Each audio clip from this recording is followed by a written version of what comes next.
नमस्कार दोस्तों, क्या हाल है आप सबका। आज हम बात करने वाले हैं भारत और इंग्लैंड के बीच पहले टेस्ट मैच के पहले दिन की। अगर आपने यह मुकाबला देखा और खुश हुए तो वीडियो को लाइक और हमारे चैनल द क्रिकेट रिव्यू को सब्सक्राइब जरूर कर देना। आज के वीडियो का लाइक टारगेट सिर्फ 500 लाइक्स है। तो दोस्तों, यशस्वी जायसवाल ने पहले दिन शतक जड़ दिया और शुभमन गिल और पंत की बल्लेबाजी भी कमाल की रही। ये सब देखे बिना कहीं मत जाना, हम आपको वीडियो में भारत की टीम की पूरी बल्लेबाजी को हाईलाइट के जरिए दिखाएंगे। दोस्तों, भारत बनाम इंग्लैंड टेस्ट सीरीज के पहले मुकाबले का पहला दिन बेहद शानदार, रोमांचक और उतार चढ़ाव से भरा हुआ रहा। हेडिंग्ले की धरती पर जब भारत और इंग्लैंड की टीमें आमने सामने तो हर क्रिकेट प्रेमी की नजरें इस मुकाबले पर टिकी हुई थी। इस ऐतिहासिक टेस्ट मैच की शुरुआत हुई टॉस से, जहां इंग्लैंड के कप्तान बेन स्टोक्स ने सिक्का जीतकर पहले गेंदबाजी करने का फैसला लिया। उनका यह निर्णय सुनकर भारतीय प्रशंसकों को जरा हैरानी जरूर हुई, लेकिन इंग्लैंड की रणनीति साफ थी। सुबह के समय में पिच से अधिकतम मदद लेकर भारत के टॉप ऑर्डर को सस्ते में समेटना, लेकिन उन्होंने जो योजना बनाई थी, भारतीय बल्लेबाजों ने उसकी धज्जियां उड़ाकर रख दी।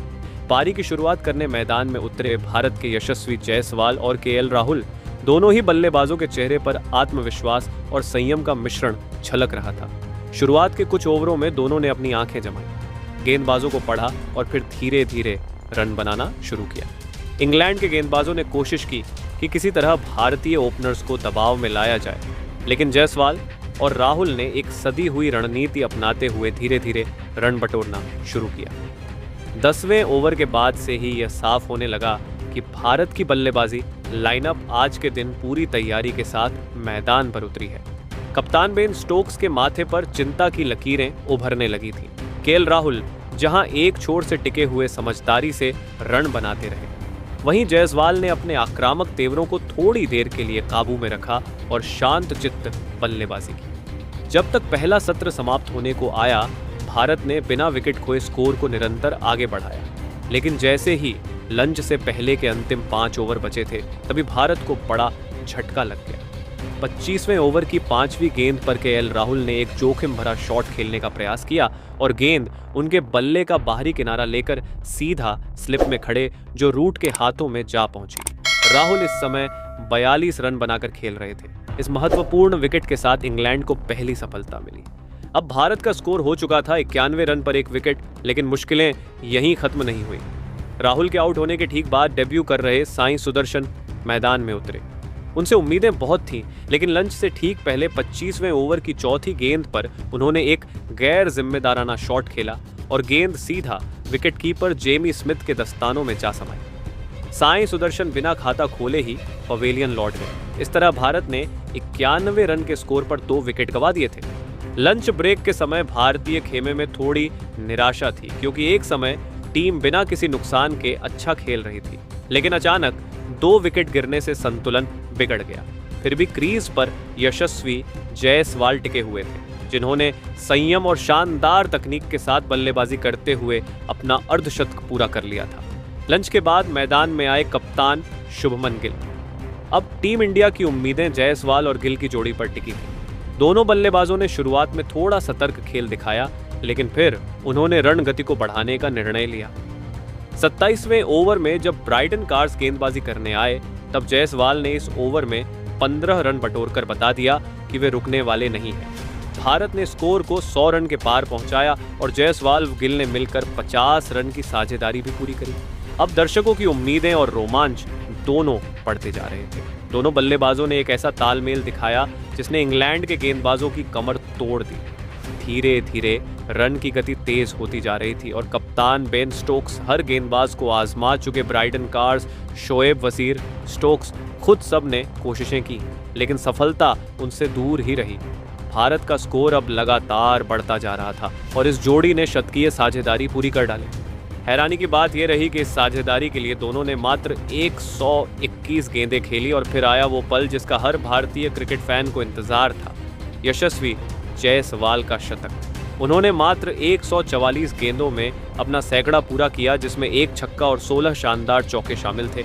इस शतक के साथ जायसवाल ने यह साबित कर दिया कि वे अब भारतीय टीम के स्थायी सदस्य बनने की राह पर हैं। शतक के बाद भी जायसवाल की पारी में कोई हड़बड़ी नहीं दिखी। वह संयम, समझ और शक्ति के साथ बल्लेबाजी करते रहे। उनके साथ मैदान पर डटे हुए थे शुभमन गिल, जिन्होंने भी धीरे धीरे अपनी लय पकड़ी और फिर अपना अर्ध शतक पूरा किया। शुभमन की यह पारी बेहद जरूरी थी क्योंकि पिछले कुछ मुकाबलों में उनका प्रदर्शन स्थिर नहीं रहा था, लेकिन इस पारी ने यह दिखा दिया कि वह भी बड़े मैचों के खिलाड़ी हैं। टी ब्रेक तक भारत का स्कोर हो चुका था 15-50 रन 2 विकेट के नुकसान पर। इस पूरे सत्र में भारत ने इंग्लैंड को एक भी सफलता नहीं दी और अपने स्कोर को बड़े आत्मविश्वास के साथ आगे बढ़ाया। टी ब्रेक के बाद भी भारत की बल्लेबाजी में वही आत्मविश्वास और आक्रामकता बनी रही। दोनों बल्लेबाजों ने रनों की गति को कभी थमने नहीं दिया। यशस्वी जायसवाल अब सदी हुई तेजी के साथ खेल रहे थे और शुभमन गिल भी उनके साथ कदम से कदम मिलाकर चल रहे पिच अब बल्लेबाजों के लिए अधिक अनुकूल होती जा रही थी और गेंदबाजों को विकेट निकालने में मुश्किलें बढ़ रही थी। स्ट्रोक्स ने बार बार गेंदबाजों को बदला, फील्डिंग में फेरबदल की, लेकिन भारतीय बल्लेबाजों ने एक भी मौका नहीं दिया। 300 रन का स्कोर अब दूर नहीं था। दर्शक दीर्घा में बैठे भारतीय प्रशंसकों की तालियां और जयकारे लगातार गूंज रहे थे। मैदान पर भारतीय झंडे लहराए जा रहे थे और ऐसा लग रहा था मानो इंग्लैंड में नहीं बल्कि भारत में ही मैच खेला जा रहा हो। जैसे जैसे दिन ढल रहा था, गिल और जायसवाल की जोड़ी और भी निखरती जा रही थी। इस बीच जायसवाल ने 200 गेंदों का आंकड़ा पार कर लिया और अब वह 200 रन के व्यक्तिगत स्कोर की ओर बढ़ते दिखाई देने लगे। दूसरी तरफ शुभमन गिल भी शतक के बेहद करीब पहुंच चुके थे। जब दिन का आखिरी घंटा शुरू हुआ तब इंग्लैंड की टीम पूरी तरह थकी और बिखरी हुई नजर आ रही थी। बॉलरों के पास कोई योजना नहीं बची थी और फील्डर्स भी सुस्त पड़ चुके थे। इस सत्र में भारतीय बल्लेबाजों ने क्रिकेट को एक कला की तरह प्रदर्शित किया। हर शॉट में टाइमिंग, हर रन में समझदारी और हर गेंद पर नियंत्रण था। दिन का खेल खत्म होने से पहले गिल भी अपना शतक पूरा करना चाहते थे और वह भी बेहद शालीनता के साथ। गिल और जायसवाल ने मिलकर अब तक की सबसे बड़ी साझेदारी बना डाली और भारत का स्कोर हो चुका था 250 के करीब। टी ब्रेक के बाद जैसे ही मैदान पर कदम रखे, शुभमन गिल और यशस्वी जायसवाल, पूरा मैदान उम्मीदों से भर गया। हर आंख में एक ही सपना था, आज कुछ बड़ा होने वाला है। लोग बड़बड़ा रहे थे, अब आएगा मजा, अब चलेगा जायसवाल का बल्ला तूफान बनकर। कमेंट्री डब्बे में भी एक सन्नाटा था, लेकिन उस सन्नाटे के पीछे एक बेसब्री थी, एक इंतजार था, एक यादगार पारी का, एक तूफानी क्लासिक का। क्योंकि भाई, जब जायसवाल जैसा घातक बल्लेबाज टी ब्रेक के बाद जमकर आता है तो गेंदबाजों की हालत पहले से ही पतली हो जाती है। लेकिन क्रिकेट, ओ क्रिकेट, ये खेल सिर्फ बल्ले और गेंद का नहीं, ये खेल है किस्मत, जज्बात और झटकों का। और आज का झटका ऐसा था जिसने करोड़ों दिलों की धड़कनों को थाम दिया। 55वां ओवर, तीसरी गेंद। गेंदबाज थे बेन स्टोक्स, एक अनुभवी, चालाक और माहिर कप्तान। उन्होंने गेंद फेंकी और जैसे ही गेंद ने पिच को छुआ, उसने अपना मिजाज बदला। थोड़ा सा उछाल, थोड़ा सा मूवमेंट और यशस्वी जायसवाल का बल्ला थोड़ा सा चूक गया। गेंद ने किनारा लिया और सीधा विकेट कीपर के दस्तानों में समा गई। पूरे मैदान में सन्नाटा छा गया। कमेंटेटर चिल्लाया, आउट! बेन स्टोक्स ने यशस्वी जायसवाल को कर दिया है क्लीन बोल्ड। वो खिलाड़ी जो अभी अभी शानदार शतक जड़ चुका था, वो खिलाड़ी जिसकी आंखों में दोहरे शतक का सपना पल रहा था, वह खिलाड़ी जिसने 101 गेंदों पर 101 रनों की शानदार पारी खेली, जिसमें 16 चौके और एक खूबसूरत शामिल था। वह अब पवेलियन लौट रहा था और जब वह लौट रहा था तो पूरा मैदान खड़ा हो गया। तालियों की गूंज हर कोने में फैल गई। किसी ने उसके आउट होने पर अफसोस नहीं जताया, बल्कि उसके जज्बे, उसकी क्लास, उसकी हिम्मत को सलाम किया। टीम इंडिया का स्कोर उस समय था 221 रन पर 3 विकेट। अब मैदान पर नया चेहरा आने वाला था, लेकिन ये कोई आम नाम नहीं था, ये था ऋषभ पंत। जी हाँ दोस्तों, वही ऋषभ पंत जो जब मैदान पर आता है तो गेंदबाजों को पसीने छूट जाते हैं। और इस बार तो पंत का मूड भी कुछ अलग ही था। पहली ही गेंद और सीधा चौका। कमेंट्री डब्बे में हलचल। ये है पंत की वापसी, ये है टेस्ट क्रिकेट का सुल्तान। और वहीं दूसरी ओर खड़े थे शुभमन गिल, जो अब तक शांत, संयमित और स्थिर भाव से बल्लेबाजी कर रहे थे। लेकिन अब जब पंत में थे तो उनके भी तेवर बदलने लगे। दोनों बल्लेबाजों ने मिलकर एक ऐसा तूफान खड़ा किया जिसने इंग्लैंड के गेंदबाजों की नींद उड़ा दी। पंत की हर शॉट में गुस्सा था, जुनून था और जलवा था। वहीं शुभमन की क्लासिक ड्राइव्स और बैकफुट पंच देखकर लग रहा था मानो वो खुद गौतम गंभीर से प्रशिक्षण लेकर आए हों। दोनों की साझेदारी ने भारत के स्कोर को 250 के पार पहुंचा दिया।